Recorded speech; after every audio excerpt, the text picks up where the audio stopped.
Hi all, welcome to I Plus. I am Akshara.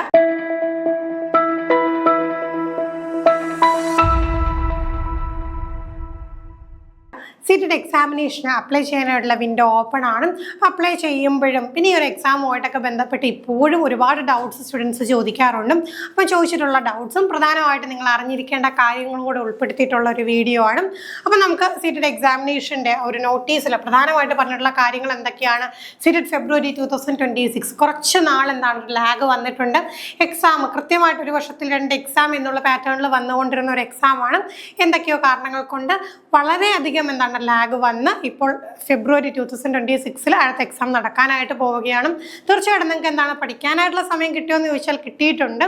ഇനിയും എന്താണ് പഠനം ഡേറ്റ് വരാത്തതുകൊണ്ട് കുറച്ച് പിന്നോട്ട് മാറ്റി വെച്ച ആൾക്കാരൊക്കെ ഉണ്ടല്ലോ. അപ്പോൾ അവരൊക്കെ എന്താണ് വീണ്ടും പഴയ ഒരു ഊർജ്ജസ്വലതയോടുകൂടിയൊക്കെ പഠിച്ചു തുടങ്ങുന്ന ഒരു ടൈമാണ്. അപ്പോൾ ഒരുപാട് സംശയങ്ങൾ വരുന്നുണ്ട്. അപ്പോൾ ഈ സംശയങ്ങളൊക്കെ നമുക്കൊന്ന് ക്ലാരിഫൈ ചെയ്ത് പോകാം. Exam online application already start ചെയ്തിട്ടുണ്ട്. 27 നവംബർ 2025 നവംബർ 27 മുതൽ വിൻഡോ ഓപ്പൺ ആണ്. ഓൾറെഡി ആദ്യം എക്സാം ഡേറ്റ് വന്ന ശേഷമാണ് പിന്നീട് വിൻഡോ ഓപ്പൺ ആയിട്ട് വന്നിട്ടുള്ളത്. ദെൻ 18 ഡിസംബർ 2025 അതായത് ഡിസംബർ 18 വരെ നമുക്ക് എക്സാമിന് അപ്ലൈ ചെയ്യാനായിട്ടുള്ള സമയമുള്ളത്. Last date for fee payment, fee അടയ്ക്കാനുള്ള ലാസ്റ്റ് ഡേറ്റ് അതും അന്ന് തന്നെയാണ്.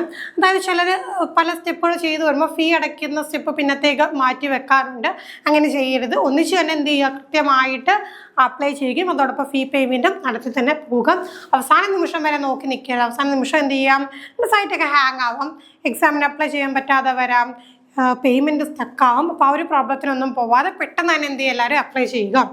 എക്സാം ഡേറ്റ് 8 ഫെബ്രുവരി 2026 സൺഡേ ആണ് എക്സാം. ഓൾറെഡി പറഞ്ഞിട്ടുണ്ട്. അഡ്മിറ്റ് കാർഡ് സീറ്റഡ് വെബ്സൈറ്റിൽ കൃത്യമായിട്ടുള്ള സമയത്ത് വരുന്ന സമയത്ത് നമ്മുടെ ചാനൽ അപ്ഡേറ്റ് ചെയ്യുന്നതാണ്. അപ്പോൾ നിങ്ങൾക്ക് രജിസ്റ്റർ നമ്പർ ഉപയോഗിച്ച് അഡ്മിറ്റ് കാർഡ് ഡൗൺലോഡ് ചെയ്യാം. ചിലപ്പോൾ അതിന് മുമ്പായിട്ട് സിറ്റി ഇൻറ്റിമേഷൻ വരും. നമുക്കറിയില്ല എന്താണ് തവണത്തെ ഒരു രീതി എന്നറിയില്ല. എന്തായാലും എല്ലാ കാര്യങ്ങളും കൃത്യമായിട്ട് ഒരു പബ്ലിക് നോട്ടീസ് ഇറക്കുകയും അത് നമ്മൾ നമ്മുടെ ചാനൽ അപ്ഡേറ്റ് ചെയ്യുകയും ചെയ്യും. അപ്പോൾ ചാനൽ ഫോളോ ചെയ്യാൻ ആരും മറക്കല്ല. ദെൻ എക്സാം ടൈമിംഗ് എന്ന് പറയുന്നത് പേപ്പർ 2 9:30 AM to 12 noon ആണ്. പേപ്പർ 1 2:30 PM to 5 PM ആണ്. സംശയം എല്ലാവർക്കും വരുന്ന ഒരു കാര്യമാണ്. എപ്പോഴും പേപ്പർ 1 ആദ്യം പേപ്പർ 2 പിന്നെ എന്നുള്ള ചിന്ത മനസ്സിൽ വന്നു പോകും. എന്തിനാ മുമ്പേ പറയുന്നത്, എക്സാം സിറ്റി നമുക്ക് അടുത്ത് കിട്ടണമെന്നില്ല, ദൂരോട്ടൊക്കെ ആയിരിക്കും. അപ്പോൾ അതിന് ഉള്ള തയ്യാറെടുപ്പുകൾക്ക് വേണ്ടിയിട്ടാണ് എക്സാം ഡേറ്റ് കൃത്യമായിട്ട് പറഞ്ഞിട്ടുള്ളത്. എക്സാം ടൈമും ഓൾറെഡി ഇൻഫോംഡ് ആണ്. എന്താണ് പേപ്പർ 2 അവിടെ നമുക്കറിയാമല്ലോ, BEd ബാക്ക്ഗ്രൗണ്ടിൽ നിന്ന് വരുന്നവർക്ക് പേപ്പർ 2 ആണ്. TTC അല്ലെങ്കിൽ DLEd ബാക്ക്ഗ്രൗണ്ടിൽ നിന്ന് വരുന്നവർക്ക് പേപ്പർ 1 ആണ്. അപ്പോൾ 9:30 to 12 noon എന്ന് പറയുന്നത് പേപ്പർ 2-നുള്ള സമയമാണ്. അപ്പോൾ അതനുസരിച്ച് 9:30 പരീക്ഷ തുടങ്ങുമെങ്കിൽ അതനുസരിച്ച് നമുക്ക് റിപ്പോർട്ടിംഗ് ടൈമും അതിനും 1 മണിക്കൂർ മുമ്പേ ആയിരിക്കും അതിന് സമയത്തിനനുസരിച്ച് എത്തിച്ചേരുക. ദെൻ പേപ്പർ 1-ന് 2:30 to 5 PM ആണ്. അപ്പോൾ നമുക്ക് ഈ ഒരു റിപ്പോർട്ടിംഗ് ടൈം എന്ന് പറയുമ്പോഴത്തേക്ക് ദൂരെയുള്ള സിറ്റീസിലാണെങ്കിൽ ഒരു ഹറിബറി ഉണ്ടാവാതിരിക്കാൻ വേണ്ടിയിട്ട് അവർ തന്നെ പറയുന്നുണ്ട്, എന്താണ് തലേന്ന് തന്നെ കൃത്യമായിട്ട് നിങ്ങൾ സിറ്റിയിൽ എത്തിച്ചേരുക എന്ന് പറയുന്നുണ്ട്. അപ്പോൾ നിങ്ങളുടെ അഡ്മിറ്റ് കാർഡ് വരുന്ന സമയത്ത് എക്സാം സിറ്റി അനുസരിച്ച് കൃത്യമായിട്ടുള്ള അറേഞ്ച്മെൻറ്റുകൾ ചെയ്യുക. ദെൻ ആപ്ലിക്കേഷൻ പ്രോസസ്സ് ഓൺലൈനായിട്ട് മാത്രമേ നമുക്ക് അപ്ലൈ ചെയ്യാൻ പറ്റുകയുള്ളൂ. ആപ്ലിക്കേഷൻ്റെ ഒരു സ്റ്റെപ്പുകൾ ജസ്റ്റ് ഒന്ന് പറയാം. നമ്മുടെ വെബ്സൈറ്റ് ID ഇവിടെ കൊടുത്തിട്ടുണ്ട്. സീറ്റിൻ്റെ ഒഫീഷ്യൽ വെബ്സൈറ്റ് ആണ്. അവിടെ നമുക്ക് എന്താണ് അപ്ലൈ ഓൺലൈൻ എന്നുള്ള ഓപ്ഷനിൽ ക്ലിക്ക് ചെയ്യുക. അപ്പോൾ എന്താണ് ഒരു ഒതൻറ്റിക്കേഷൻ ഫോം വരും. കുറച്ച് കാര്യങ്ങൾ ഇവിടെ കൊടുത്തിട്ട് ഇന്ന കാര്യങ്ങളാണ്, ഇതെല്ലാം ഞാൻ വായിച്ചു മനസ്സിലാക്കി എന്നുള്ളൊരു ഫോമാണ്. അത് ക്ലിക്ക് ചെയ്യുക. ക്ലിക്ക് ചെയ്ത ശേഷം നിങ്ങൾ എന്ത് ചെയ്യാം, ആപ്ലിക്കേഷൻ ഫോം ഫില്ല് ചെയ്യാം. കൃത്യമായിട്ട് ശ്രദ്ധയോടുകൂടി തന്നെ അപ്ലൈ ചെയ്യുക. റിലവൻ്റ് ആയിട്ടുള്ള ഡോക്യുമെൻറ്റ്സ് എല്ലാം എടുത്ത് കയ്യിൽ വെച്ചിട്ട് വേണം അപ്ലൈ ചെയ്ത് തുടങ്ങാനായിട്ടും. നിങ്ങൾക്ക് സ്വയം ചെയ്യാൻ അറിയില്ലെങ്കിൽ നല്ലപോലെ അപ്ലൈ ചെയ്യാൻ അറിയാവുന്ന ഒരു കഫേയിൽ പോയിട്ട് അപ്പോൾ കൃത്യമായിട്ട് ഉറപ്പ് വരുത്തണം കേട്ടോ. ഇത്തരം എക്സാംസിനൊക്കെ അപ്ലൈ ചെയ്ത് കൊടുക്കുന്ന കഫേ ആണെന്ന് ഉറപ്പ് വരുത്തിയിട്ടേ അവിടെ പോകാവൂ. എന്നിട്ട് എന്ത് ചെയ്യുക, കൃത്യമായിട്ട് ഡീറ്റെയിൽസ് എൻട്രി ചെയ്യുക. അപ്പോൾ എൻട്രി ചെയ്യുന്നതിലൊക്കെ മിസ്റ്റേക്ക് വന്നു കഴിഞ്ഞാൽ നിങ്ങളുടെ റിസൾട്ടിനെ ബാധിക്കുന്ന ഒരു കാര്യമാണ്. അപ്പോൾ അത്രയും ശ്രദ്ധയോടുകൂടി അറ്റ്മോസ്റ്റ് കെയർ കൊടുത്ത് തന്നെ അപ്ലൈ ചെയ്യുക. അവരോട് പറഞ്ഞ് അവർ ടൈപ്പ് ചെയ്യുകയാണെങ്കിൽ പോലും നിങ്ങൾ ഉറപ്പ് വരുത്തുക കറക്റ്റായിട്ടാണ് ടൈപ്പ് ചെയ്യുന്നതെന്നുള്ളത്. ആപ്ലിക്കേഷൻ ഫോം അങ്ങനെ ഫില്ല് ചെയ്യുക. ഫോട്ടോയും സിഗ്നേച്ചറും പ്രിസ്ക്രൈബ്ഡ് ഫോർമാറ്റിൽ തന്നെ അപ്ലൈ ചെയ്യുക. അല്ലാതെ ഉണ്ടെങ്കിൽ നമുക്ക് ഹാൾ ടിക്കറ്റ് കറക്റ്റായിട്ട് ലഭിക്കില്ല. അപ്പോൾ പ്രിസ്ക്രൈബ്ഡ് ഫോർമാറ്റും ഉണ്ട്. അപ്പോൾ ആ ഫോർമാറ്റിൽ ഉള്ള ഫോട്ടോയും സിഗ്നേച്ചറും അപ്ലോഡ് ചെയ്യും. റീസെൻ്റ് ആയിട്ടുള്ള ഫോട്ടോ ആയിരിക്കണം. ഫോട്ടോയുടെ കാര്യം പ്രത്യേകിച്ച് പറയണ്ടല്ലോ, നമ്മൾ ഏതൊരു എക്സാമിനും അപ്ലൈ ചെയ്യുമ്പോൾ പോലെ ശ്രദ്ധ വേണം. എന്താണ് കൂളിംഗ് ഗ്ലാസ് ഒക്കെ വെച്ചിട്ടുള്ള ഫോട്ടോ ഒന്നും എടുക്കാൻ പാടില്ല. ക്ലിയർ ആയിട്ട് നമ്മുടെ മുഖം വിസിബിൾ ആയിരിക്കണം. അങ്ങനെയൊക്കെയുള്ള ബാക്ക്ഗ്രൗണ്ട് ക്ലിയർ ആയിരിക്കണം. അങ്ങനെയുള്ള ഫോട്ടോ ആയിരിക്കണം നമ്മൾ അപ്ലോഡ് ചെയ്യേണ്ടത്. സിഗ്നേച്ചറും എല്ലാം നല്ല ക്ലിയർ ആയിട്ടുള്ളതായിരിക്കണം. ഡള്ളായിട്ടുള്ള രീതിയിലുള്ള സിഗ്നേച്ചറൊക്കെ വെച്ച് കഴിഞ്ഞാൽ അത് റിജക്റ്റ് ആകും. ആൻഡ് ദെൻ പേ ഫീ അടയ്ക്കണം. ഓൺലൈനായിട്ട് മാത്രമേ നമുക്ക് ഫീ അടയ്ക്കാൻ സാധിക്കുകയുള്ളൂ. ഫീ അടയ്ക്കുക, download and print confirmation page. And finally ഏതൊരു എക്സാമിന് അപ്ലൈ ചെയ്താലും മറക്കരുത്, കൃത്യമായിട്ട് എന്ത് ചെയ്യാം, ആ പേജ് നമ്മൾ ഫീ ഒക്കെ അടച്ചു കഴിയുമ്പോൾ ഒരു എൻഡിലൊരു പേജ് വരുമല്ലോ, ഡൗൺലോഡ് ചെയ്ത് പ്രിൻ്റ് എടുത്ത് വെക്കാം. നാളെ എന്തെങ്കിലും ഒരു പ്രോബ്ലം വന്നു കഴിഞ്ഞാൽ, ഹാൾ ടിക്കറ്റ് സമയത്ത് വരാതിരിക്കുക എന്തെങ്കിലും ചെയ്ത് കഴിഞ്ഞാൽ നമുക്കൊരു പ്രൂഫ് ആണല്ലോ ഇത്. അപ്പോൾ ആ ഒരു പ്രൂഫ് നിങ്ങൾ എടുത്ത് വെക്കാനായിട്ട് ഒരു കാരണവശാലും മറക്കരുത്. പിന്നെ എക്സാമിനേഷൻ ഫീയുടെ കാര്യത്തിലും ഡൗട്ട് ചോദിക്കാറുണ്ട്. ഏതർ പേപ്പർ 1 ഓർ പേപ്പർ 2 ഏതെങ്കിലും ഒരു പേപ്പറിന് മാത്രം അപ്ലൈ ചെയ്യുന്നവർ ജനറൽ, ഒ.ബി.സിയിൽ തന്നെ NCL ആണെങ്കിലും ജനറൽ കാറ്റഗറി ആണെങ്കിലും എല്ലാവർക്കും എന്താണ് 1000 rupees ആണ്. അപ്പം മനസ്സിലാക്കുക, OBC കാറ്റഗറിക്ക് പ്രത്യേക ഫീസ് ഇളവ് ഇല്ല. NCL നോൺ ക്രീമി ലെയറിലുള്ളവരാണെങ്കിലും എന്താണ് ജനറൽ കാറ്റഗറിക്കുള്ള എല്ലാവരെയും ഒറ്റ ഇതായിട്ടാണ് കൺസിഡർ ചെയ്തിരിക്കുന്നത്. ജനറൽ, OBC, NCLനും എല്ലാം എന്താണ് 1000 rupees ആണ്. ഇനി SC, ST ഡിഫറൻ്റ്ലി ഏബിൾഡ് ആയിട്ടുള്ളവർക്ക് 500. അവിടെ എന്താണ് ആ ഒരു റിലാക്സേഷൻ വരുന്നുണ്ട്. OBCക്ക് മാർക്കിൻ്റെ കാര്യത്തിൽ റിലാക്സേഷൻ ഉണ്ട്. അതും ഫീയുടെ കാര്യത്തിൽ തമ്മിൽ കൺഫ്യൂഷൻ വരേണ്ട. ഫീയിൽ റിലാക്സേഷൻ ഇല്ല. ഫീയിൽ 1000 ആണ്. SC, ST ഡിഫറൻ്റ്ലി ഏബിൾഡ് ആണെങ്കിൽ 500 ആണ്. ഏതെങ്കിലും പേപ്പർ 1 ആവട്ടെ പേപ്പർ 2 ആവട്ടെ, ഏതെങ്കിലും ഒരു പേപ്പർ അപ്ലൈ ചെയ്യുന്നെങ്കിൽ ഈ പാറ്റേൺ ആണ്. ഇനി 2 പേപ്പർ അപ്ലൈ ചെയ്യുന്നവരാണെങ്കിൽ ജനറൽ, OBC, NCL ആണെങ്കിൽ ജനറലോ OBC, NCL വരുന്നവരാണെങ്കിലും അപ്പോൾ ചോദിക്കും OBC, NCL അല്ലാത്തവരാരാണ്, ക്രീമി ലെയറിന് എബോവ് ഉള്ളവരാരാണ്, അവരെ ജനറലായിട്ട് തന്നെയാണ് കേട്ടോ പരിഗണിക്കുന്നത്.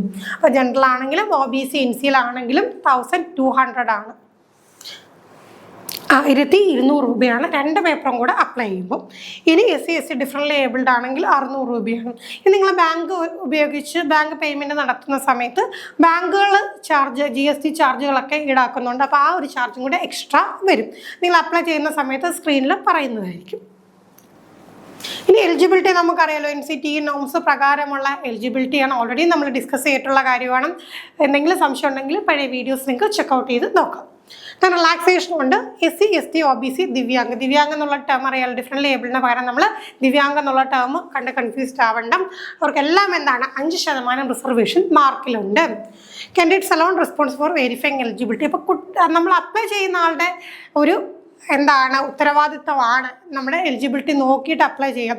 ചില സമയത്ത് ചെയ്യുന്നൊരു അബദ്ധമൊക്കെയാണ് ഇതുപോലെ അപ്ലൈ ചെയ്യുമ്പം പേപ്പർ 1 അല്ലെങ്കിൽ പേപ്പർ 2 എലിജിബിൾ അല്ല, പക്ഷേ എന്ത് ചെയ്യുന്നു, കൊടുക്കുന്ന ഡീറ്റെയിൽസ് തെറ്റി പോകുന്നു. അപ്പോൾ ആപ്ലിക്കേഷൻ റിസീവ് ആവുന്നു, ഫീ ചിലപ്പോൾ എന്ത് ചെയ്യുന്നു, അതിൻ്റെ ഫീയും അടയ്ക്കേണ്ടി വരുന്നു. എന്നിട്ട് വാലിഡ് അല്ലാതെ വന്നു കഴിഞ്ഞാൽ അവിടെ ആരും റെസ്പോൺസിബിലിറ്റി പറയില്ല. കൃത്യമായിട്ട് നോക്കി അപ്ലൈ ചെയ്യണം. ഇപ്പം എലിജിബിലിറ്റി ഒക്കെ സെലക്ട് ചെയ്യാനായിട്ട് കുറേ ടാബുകളുണ്ട്. അപ്പോൾ അതൊക്കെ നോക്കി വരുമ്പോൾ കൺഫ്യൂസ്ഡ് ആവാതെ കൃത്യമായിട്ട് എന്ത് ചെയ്യുക, ചോദിച്ച് മനസ്സിലാക്കി, അറിയാവുന്നവരോട് ചോദിച്ച് മനസ്സിലാക്കി മാത്രം അപ്ലൈ ചെയ്യും. നിങ്ങനെ അപ്ലൈ ചെയ്യുന്ന സമയത്ത് എന്തെങ്കിലും ഡൗട്ട് തോന്നിക്കഴിഞ്ഞാൽ തീർച്ചയായിട്ടും നമ്മുടെ ബോട്ട് നമ്പറിൽ കോൺടാക്ട് ചെയ്ത് കഴിഞ്ഞാൽ അതിനെക്കുറിച്ചുള്ള ഡൗട്ടൊക്കെ നിങ്ങൾക്ക് ക്ലിയർ ചെയ്യാവുന്നതാണ്. അല്ലെങ്കിൽ നമ്മുടെ കമൻറ്റ് ബോക്സിൽ നിങ്ങൾ ടൈപ്പ് ചെയ്ത് ഡൗട്ട്സ് ഇട്ട് കഴിഞ്ഞാൽ നമ്മളത് ക്ലാരിഫൈ ചെയ്ത് തരാം. പിന്നെ സ്ട്രക്ചർ, പ്രത്യേകിച്ച് പറയുന്നത് സ്ട്രക്ചറിനെ കുറിച്ച് ഓൾറെഡി നമ്മൾ കംപ്ലീറ്റ് ആയിട്ടൊരു വീഡിയോ എടുത്തിട്ടുണ്ട്. സീറ്റഡ് എന്നുള്ള പ്ലേലിസ്റ്റ് നോക്കിക്കഴിഞ്ഞാൽ ഇതിനെക്കുറിച്ചുള്ള ഡീറ്റെയിൽ വീഡിയോ നിങ്ങൾക്ക് കാണാൻ കഴിയും.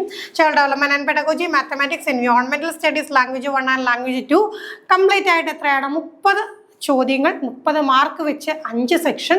അങ്ങനെ എത്ര മാർക്ക്, 150 മാർക്ക്. 150 ചോദ്യങ്ങൾ, 150 മാർക്ക് പേപ്പർ 1-ന്. പേപ്പർ 2-ൽ വരുമ്പോഴത്തേക്ക് ഒരു വ്യത്യാസം വരുന്നുണ്ട്, ചോയ്സ് വരുന്നുണ്ട്. സയൻസ് അല്ലെങ്കിൽ മാത്സ് ബാക്ക്ഗ്രൗണ്ടിൽ നിന്നുള്ളവർക്ക് അത് ചൂസ് ചെയ്യാനും, സോഷ്യൽ സയൻസ് അല്ലെങ്കിൽ സോഷ്യൽ സ്റ്റഡീസ് ബാക്ക്ഗ്രൗണ്ടിൽ നിന്നുള്ളവർക്ക് അത് ചൂസ് ചെയ്യാനുള്ള അവസരമുണ്ട്. അതുകൊണ്ട് ആ ഒരു ഏരിയയുടെ മാർക്ക് എത്രയാണ്, 60 മാർക്കാണ്. ബാക്കി area child development and pedagogy 30, language 1 30, language 2 30, അങ്ങനെ കംപ്ലീറ്റ് ആയിട്ട് 150 ചോദ്യങ്ങൾ, 150 മാർക്ക്. ഇനി ക്വാളിഫയിങ് മാർക്ക് എന്ന് പറയുന്നത് എത്രയാണ്, 60% ആണ്. നമുക്കറിയാലോ 150 മാർക്കിലാണ് നമ്മുടെ ചോദ്യങ്ങൾ വരുന്നത്. അതിൽ 60% മാർക്ക് വാങ്ങിയാലാണ് ക്വാളിഫൈ ആവുന്നത്. ഇനി relaxation for reserved categories as per government rules, OBC, NCL, SC, ST, divyang ഈ കാറ്റഗറിക്കെല്ലാം എന്താണ് നമ്മുടെ ഗവൺമെൻറ് പറഞ്ഞിട്ടുള്ള ഗവൺമെൻറ് റൂൾസ് പ്രകാരമായിട്ടുള്ള റിലാക്സേഷൻ ലഭിക്കുന്നതാണ്. പിന്നെ ഒരു കാര്യം അറിഞ്ഞിരിക്കേണ്ടത് എന്താണ്, qualifying seat is not equal to job guarantee. പലർക്കും ഉള്ളൊരു സംശയമാണ്, സീറ്റ് എക്സാമിനേഷൻ ക്വാളിഫൈ ആയപ്പോഴേ ജോലി കിട്ടുമോ? കിട്ടില്ല. നമ്മുടെ കേറ്റിട്ട് പോലെ എന്താണ് സെൻട്രൽ ലെവലിലുള്ള ഒരു ക്വാളിഫയിങ് എക്സാമിനേഷൻ ആണ്. ഇപ്പോൾ CBSE സ്കൂളുകളിൽ പോലും എന്താണ് കൃത്യമായിട്ട് CTET എക്സാമിനേഷൻ പാസ്സാകണം എന്നുള്ള നിബന്ധന വെക്കുന്ന സ്കൂളുകളുണ്ട്. അപ്പോൾ ഈ CTET പാസ്സായി എന്ന് പറഞ്ഞുകൊണ്ട് നമുക്ക് ജോലി ഉറപ്പെന്ന് പറയാൻ പറ്റില്ല. പക്ഷേ എന്താണ് നമുക്ക് കേന്ദ്ര ഗവൺമെൻറ് വിളിക്കുന്ന ഏതൊരു പോസ്റ്റിലേക്കും ടീച്ചർ പോസ്റ്റിലേക്ക് അപ്ലൈ ചെയ്യണമെങ്കിലും ഇമ്പോർട്ടൻ്റ് ആണ് ഈ ഒരു എക്സാം ക്വാളിഫൈ ആവുക എന്നുള്ളത്. ദെൻ വാലിഡിറ്റി നോക്കിയാൽ CTET certificate valid four life time validity ആണുള്ളത്. അതായത് നമുക്ക് എന്താണ് പണ്ടൊക്കെ ചില എക്സാംസിന് ഫോർ എക്സാമ്പിൾ കേട്ട എക്സാം ഒക്കെ എടുത്തു കഴിഞ്ഞാൽ ഇത്ര വർഷം കഴിയുമ്പോൾ എന്താണ് വാലിഡിറ്റി പുതുക്കാനായിട്ട് എക്സാം എഴുതണമായിരുന്നു. പക്ഷേ ഇത് ഒരു തവണ നമുക്ക് CTET എക്സാം ക്വാളിഫൈ ആയിക്കഴിഞ്ഞാൽ ലൈഫ് ടൈം വാലിഡിറ്റി ആണ്. No limit on attempts. ചിലർ എന്ത് ചെയ്യാറുണ്ട് CTET എക്സാമിനേഷൻ്റെ സ്കോർ ഇമ്പ്രൂവ് ചെയ്യാൻ വേണ്ടിയിട്ട് വീണ്ടും അറ്റൻഡ് ചെയ്യാറുണ്ട്. അതിൽ കുഴപ്പമൊന്നുമില്ല. നമുക്ക് എത്ര തവണ വേണമെങ്കിലും എന്താണ് എക്സാമിന് അറ്റംപ്റ്റ് ചെയ്യാം. പക്ഷേ ഒരു തവണ ക്വാളിഫൈ ആയി കഴിഞ്ഞാൽ പിന്നെ അതിൻ്റെ വാലിഡിറ്റി ലൈഫ് ലോങ് ആണ്. ദെൻ മോഡേൺ ലാംഗ്വേജ് അറിയാലോ, MCQ ടൈപ്പാണ്. No negative marking. മറന്നുപോയാലും നെഗറ്റീവ് മാർക്കില്ല. അതുകൊണ്ട് പരീക്ഷയ്ക്ക് പോകുമ്പോൾ ആദ്യം തന്നെ മനസ്സിൽ ഉറപ്പിക്കുക 150 ചോദ്യങ്ങളും ആൻസർ ചെയ്തിട്ടേ ഞാൻ ഹാള് വിട്ട് പുറത്തിറങ്ങാത്തോളെന്ന് ഉറപ്പിക്കാം. ദെൻ ക്വസ്റ്റ്യൻ പേപ്പർ ബൈലിംഗ്വൽ ആണ്, ഹിന്ദിയും ഇംഗ്ലീഷും ഉണ്ട്. ദെൻ നമുക്ക് ലാംഗ്വേജ് വരുന്ന സമയത്ത് ലാംഗ്വേജസിന് മാത്രമായിട്ട് സെപ്പറേറ്റ് ആയിട്ട് ക്വസ്റ്റ്യൻ പേപ്പർ കൊണ്ടുവരും. അത് ആ പർട്ടിക്കുലർ ലാംഗ്വേജിൽ മാത്രമേ ഉണ്ടാവുകയുള്ളൂ. പിന്നെ admit card and exam instruction നമ്മൾ അഡ്മിറ്റ് കാർഡ് വരുന്ന ടൈമിൽ ഡീറ്റെയിൽ ആയിട്ട് ഇതിനെക്കുറിച്ച് വീഡിയോ ചെയ്യുന്നതാണ്. എന്നിരുന്നാലും ബേസിക് ആയിട്ടുള്ള കാര്യങ്ങൾ അറിയാം. നിർബന്ധമായിട്ടും അഡ്മിറ്റ് കാർഡ് പ്രിന്റ് ചെയ്ത് കൊണ്ടുപോവുക. 2 hours ബിഫോർ എക്സാമിനേഷന് മുമ്പ് റിപ്പോർട്ട് ചെയ്യുക എന്നതാണ് നിലവിൽ പറഞ്ഞിട്ടുള്ളത്. ഹാൾ ടിക്കറ്റിൽ കൃത്യമായിട്ട് നിങ്ങൾക്ക് റിപ്പോർട്ടിംഗ് ടൈം വരും. അപ്പോൾ അതനുസരിച്ച് അവിടെ എത്താം. ഇപ്പോൾ രാവിലത്തെ സെക്ഷൻ ഉള്ളവർ ആ ഒരു കാര്യം മുൻകൂട്ടി മനസ്സിലാക്കണം കേട്ടോ. 9:30 ഓടി അങ്ങോട്ട് ചെന്ന് കഴിഞ്ഞാൽ അവർ അഡ്മിറ്റ് ചെയ്യില്ല. കാരണം ഫ്രിസ്കിങ്ങും ഒക്കെ ആയിട്ട് ഒരുപാട് ടൈം കഴിഞ്ഞിട്ടാണ് നമ്മളെ ഹാളിലോട്ട് കയറ്റുന്നത്. സെൻട്രൽ എക്സാമിനേഷൻ ആയതുകൊണ്ട് അതിൻ്റേതായിട്ടുള്ള ഒരു സീരിയസ്നെസ് ഉണ്ട് എന്ന് മനസ്സിലാക്കുക. ദെൻ 9:30 AM കഴിഞ്ഞാൽ നമുക്ക് എന്താണ് എൻട്രി ഇല്ല പേപ്പർ 2-നും. അതുപോലെ 2:30 PM കഴിഞ്ഞാൽ പേപ്പർ 1-നും എൻട്രി ഉണ്ടായിരിക്കില്ല. പിന്നെ mobile, watch, calculator, papers, electronic gadgets, bags, ornaments ഒക്കെ ഏതൊരു എക്സാമിനെ പോലെ CTET എക്സാമിനേഷനും ബാൻഡ് ആയിട്ടുള്ള ഐറ്റംസ് ആണ്. ദെൻ സ്പെഷ്യൽ പ്രൊവിഷൻസ് ആർക്കുണ്ടെന്ന് വെച്ചാൽ സ്ക്രൈബ്, ബെഞ്ച് മാർക്ക് ഡിസബിലിറ്റീസ് ഉള്ളവർക്ക് സ്ക്രൈബിനെ ആവശ്യമെങ്കിൽ അതിനുള്ള ഒരു പ്രൊവിഷനുണ്ട്. അപ്പോൾ അതിന് മുമ്പായിട്ട് എന്ത് ചെയ്യുക, കൃത്യമായിട്ട് അതിനൊക്കെ അപ്ലൈ ചെയ്ത് ഇരിക്കണം. അവിടെ ചെന്ന് കഴിഞ്ഞ് നമുക്ക് സ്ക്രൈബുമായിട്ട് ചെല്ലാനായിട്ട് പറ്റില്ല. 50 minutes extra time for differently abled കാൻഡിഡേറ്റ്സിന് എക്സ്ട്രാ ടൈം കൊടുക്കുന്നുണ്ട്. എത്ര മിനിറ്റ്സ് ആണ്? 50 minutes ആണ്. അവർ കൃത്യമായിട്ട് ചോദിക്കും ഡിഫറെൻ്റ്ലി ഏബിൾഡ് ആയിട്ടുള്ളവരുണ്ടോ എന്ന് ഹാളിൽ വന്ന് കൃത്യമായിട്ട് ചോദിക്കും. നിങ്ങളിത് അപ്ലൈ ചെയ്യുന്ന സമയത്ത് കൊടുത്താൽ മാത്രമേ നിങ്ങൾക്ക് ആ ഒരു പ്രൊവിഷൻ ലഭിക്കുകയുള്ളൂ. റിസൾട്ട് ആൻഡ് സർട്ടിഫിക്കറ്റ്, മാർക്ക് ഷീറ്റും എലിജിബിലിറ്റി സർട്ടിഫിക്കറ്റും ഡിജി ലോക്കർ വഴിയാണ് ലഭിക്കും. ഒരുപാട് പേർക്കുള്ള സംശയമാണ്, ഇത്രയും നാളായിട്ട് ഞാൻ CTET പാസ്സായി, ഇതുവരെ എനിക്ക് CTET സർട്ടിഫിക്കറ്റ് അല്ലെങ്കിൽ മാർക്ക് ലിസ്റ്റ് കിട്ടിയില്ല. അതങ്ങനെ നമുക്ക് എന്താണ് ഡൗൺലോഡ് ചെയ്തെടുക്കാനായിട്ടുള്ള അങ്ങനെയുള്ള പ്രൊവിഷൻ അല്ല ഉള്ളത്. എക്സാം റിസൾട്ട് വരുമ്പോൾ നമുക്ക് ആ ഒരു സ്കോർ കാണാൻ പറ്റും.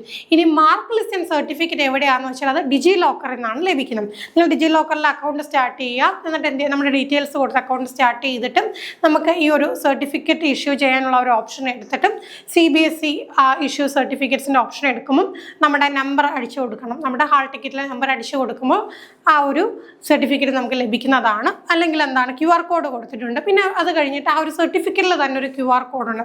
അത് ഉപയോഗിച്ച് നമുക്ക് എന്ത് ചെയ്യാൻ പറ്റും, വെരിഫിക്കേഷൻ നടത്താനായിട്ട് സാധിക്കും. ഇനി ആ ഒരു സംശയം വേണ്ട, അതൊക്കെ നമുക്ക് പിന്നീടുള്ള കാര്യമാണ്. ഇപ്പോൾ എന്ത് ചെയ്യാം, നന്നായിട്ട് പ്രിപ്പയർ ചെയ്യാം കേട്ടോ. പിന്നെ OMR ആൻസർ കീ ഓൺലൈനിൽ വരുന്ന സമയത്ത് നമുക്ക് എന്തെങ്കിലും ചലഞ്ച് ചെയ്യാം. 1000 rupees അടിച്ച് നമുക്ക് ചലഞ്ച് ചെയ്യാൻ പറ്റും. റീചെക്കിങ്ങോ റീവാലുവേഷനോ ഒന്നും ഇല്ലാത്ത ഒരു എക്സാമിനേഷനാണ്. അപ്പോൾ ഇത്രയും കാര്യങ്ങൾ പറഞ്ഞപ്പോൾ എന്താണ്, വലിയ സംഭവമൊന്നും അല്ല. നമ്മളെ കൊണ്ട് പഠിച്ചു തീർക്കാൻ പറ്റുന്നതേ ഉള്ളൂ. ഓൾറെഡി നമ്മുടെ ചാനലിൽ നോക്കിക്കഴിഞ്ഞാൽ തന്നെ ഒരുപാട് വീഡിയോസ് ഉണ്ട്.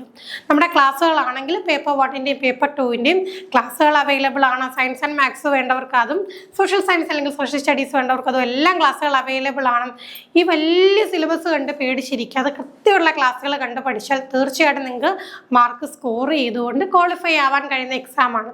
അപ്പോൾ നമ്മുടെ കോഴ്സിനെ കുറിച്ച് ഡീറ്റെയിൽസ് ഒക്കെ അറിയണമെങ്കിൽ ബോർഡ് നമ്പറിൽ കോൺടാക്ട് ചെയ്യുക. എന്തെങ്കിലും സംശയങ്ങളുണ്ടെങ്കിൽ നമ്മുടെ ബോർഡ് നമ്പറിൽ ചോദിക്കും, അല്ലെങ്കിൽ കമന്റ് ബോക്സിൽ ടൈപ്പ് ചെയ്യാം. മറ്റൊരു വീഡിയോയുമായി നമുക്ക് വീണ്ടും കാണാം. Thank you.